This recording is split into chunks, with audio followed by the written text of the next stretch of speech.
datang ke studio TV PSS SK St. Mary Sibu. Saya Alma, wartawan TV PSS yang akan memperkenalkan sekolah saya, iaitu SK St. Mary Sibu. Ini ialah perpustakaan sekolah kami.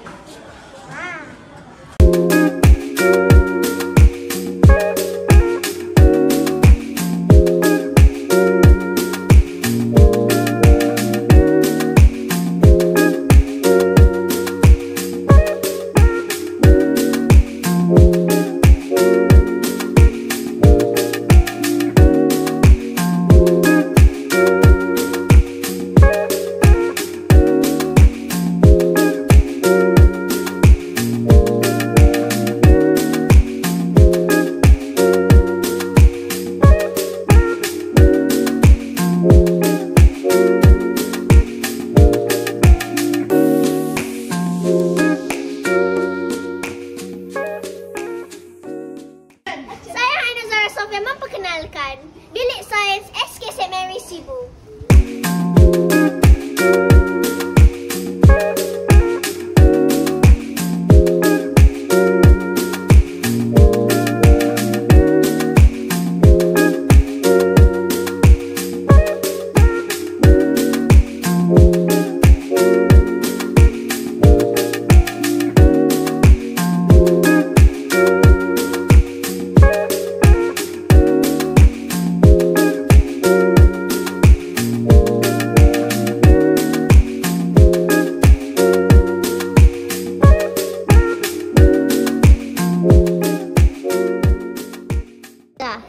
Selamat datang ke studio TV PSS SK St. Mary.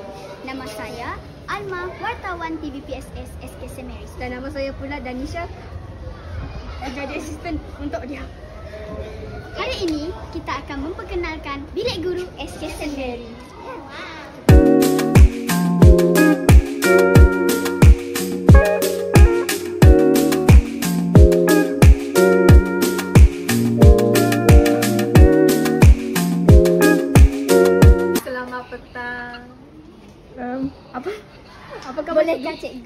Bolehkah cikgu memperkenalkan diri?